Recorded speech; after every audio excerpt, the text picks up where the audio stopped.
Together, we will make America strong again. We will make America proud again. We will make America safe again. And yes, together, we will make America great again. Fogo e Fúria. Ver o mundo a partir da América. Está de regresso o Fogo e Fúria e como ela gostou tanto disto, Leonor Aninho volta a estar comigo hoje neste Fogo e Fúria. Viva, Leonor! Olá, Ruben. Eu sou o Ruben Martins e hoje continuamos a olhar para a guerra que está a marcar a atualidade. Estamos a falar do conflito no Médio Oriente, onde Israel e os Estados Unidos continuam a atacar o Irão. Israel também está a atacar o Líbano. Há ali uma série de repercussões porque o Irão continua a atacar alguns países daquela região. E na prática, Leonor, há uma semana falámos sobre como a justificação para esta guerra mudava um bocadinho quase de dia para dia. É que nem Donald Trump parece meter-se fiel ao próprio discurso que tinha inicialmente e agora faço-te a pergunta que até pode ser a pergunta de $1 milhão, não é? Quando é que afinal esta guerra acaba, Leonor? Olha, olá outra vez, Ruben, e acho que todos gostávamos de ter resposta a isso. Mas assim como as justificações para a guerra, há contradições todos os dias entre o que Trump diz, que também isso muda de hora em hora, e o que os outros elementos da sua administração afirmam. O que nos dá a entender é que nem o governo norte-americano sabe muito bem quando é que isto pode parar. No início da ofensiva, Trump falava num prazo em aberto. Dizia que o ataque ao Irão ia estender-se ao longo da semana, e passa a citar, seja qual for o tempo necessário. No terceiro dia, fechava a janela temporal entre as 4 e 5 semanas. O secretário de Defesa, o Pete Hegseth, disse 6, depois 2, 8, 3, e vai sublinhando que isto não é o Iraque e que, portanto, não é uma guerra que se vai arrastar indeterminadamente. Nesta segunda-feira, o presidente dos Estados Unidos chamou à operação uma curta excursão e disse que estava praticamente completa, mas isto aconteceu pouco depois de pedir uma rendição incondicional ao Irão. Por outro lado, tens a liderança iraniana a dizer que, não senhor, é o próprio Irão que vai decidir quando é que a guerra acaba e que essa decisão já não está nas mãos dos Estados Unidos. Isto acaba por nos levar à segunda questão, que é, está a administração Trump a ser surpreendida pelo que está a acontecer no terreno? Será que eles esperavam mesmo que ia ser mais fácil e mais rápido do que está a ser? Como, por exemplo, aconteceu na Venezuela, que praticamente numa manhã se resolveu tudo? Bem, eu não sei se o acham de momento e se Trump o achou, não foi propriamente por falta de avisos de que o Irão não era a Venezuela. Inclusive avisos vindos de líderes militares muito próximos de Trump, como é o caso do general Dan Kane, que já tinha alertado para a capacidade do Irão poder sustentar uma resposta prolongada contra aliados e interesses americanos naquela região e que os Estados Unidos não estariam completamente preparados para travar uma avalanche de mísseis e drones iranianos. Agora, materializa-se cada vez mais o cenário que era o mais temido na frente económica, que é o encerramento do Estreito de Hormuz pelos iranianos e, consequentemente, o bloqueio à exportação de petróleo e de gás do Golfo para o resto do mundo.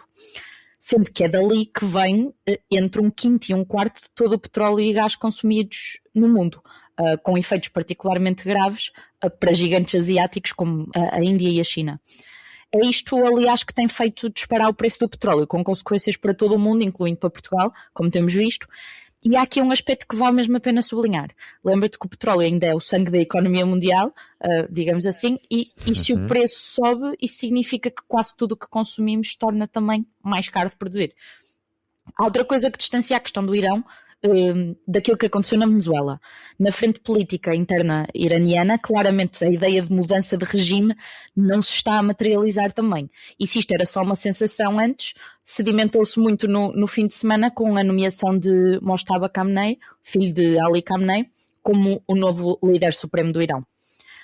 O novo Ayatollah não é de todo um moderado, pelo contrário, tem laços profundos com a Guarda Revolucionária e a milícia Bazi, e esta nomeação sinaliza que não há uma vontade muito grande de dialogar com os Estados Unidos neste momento e, portanto, uma situação como a que aconteceu com Delcy Rodrigues na Venezuela, que viu o seu governo ser reconhecido por Donald Trump, não parece, no cenário do Irão, muito provável.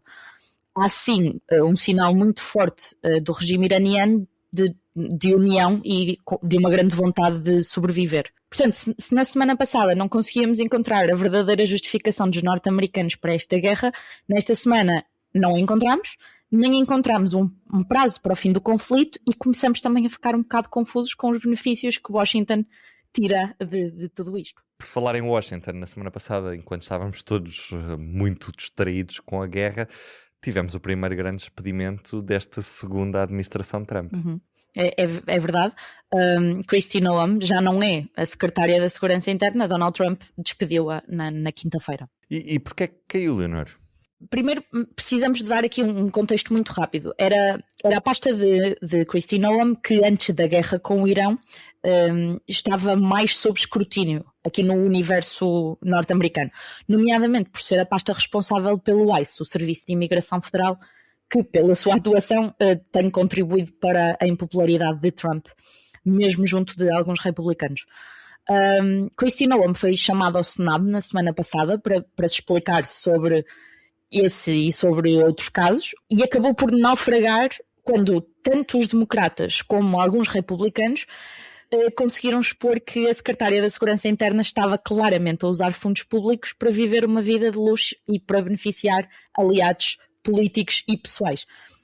Entrando em mais detalhe, a gota d'água foi um gasto de 220 milhões de dólares, cerca de 190 milhões de euros, usados numa série de anúncios institucionais com Noem como protagonista, com ela a cavalo, de farda de polícia, de farda do exército, portanto uma campanha muito centrada na sua figura.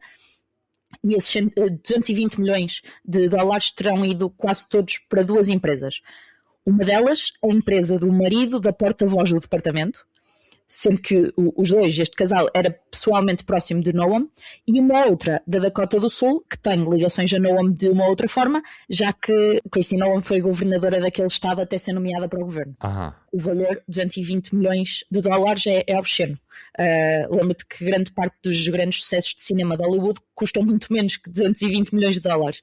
Noem, no meio desta situação, já não muito favorável, ainda deu, e desculpa a expressão, outro tiro no pé, quando disse, em pleno Senado, que Trump tinha aprovado tudo isto. Quase de imediato a Casa Branca disse, não senhor, Trump não tem nada a ver com aquela despesa e era tudo uma responsabilidade única de Kristi Noem.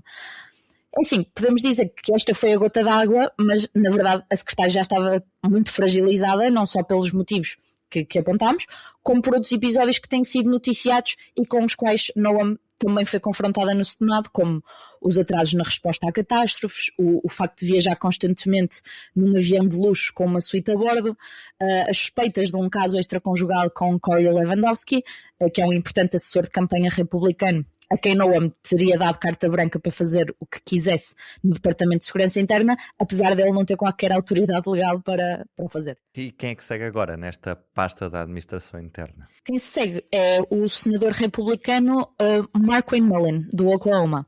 É membro do movimento MAGA, naturalmente, e é alguém próximo de Trump ao nível pessoal.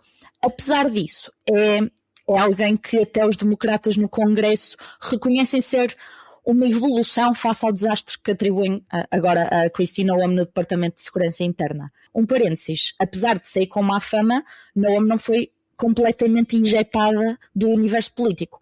Aliás, o presidente colocou-a numa espécie de prateleira dourada e ela acabou por ser nomeada para um cargo recém-inventado, o de enviada especial para o Escudo das Américas, sobre o qual ainda temos muito pouca informação. Extraordinário estes cargos que se criam. Leonor, o que é que esta mudança de secretário acaba por representar então naquilo que pode ser visto como o principal esforço desta pasta do governo norte-americano, que é o esforço anti-imigração que faz parte desta agenda de Donald Trump? Apesar de tudo o que acabámos de falar, a Casa Branca diz que nada vai mudar na agenda anti-imigração dos republicanos.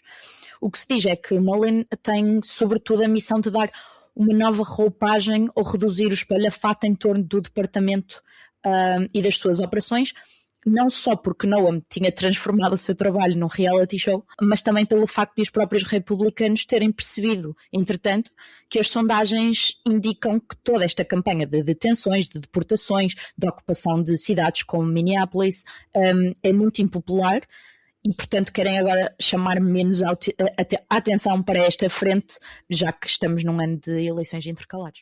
Leonor, Obrigado mais uma vez. Obrigada Beijinho eu. e até à próxima semana.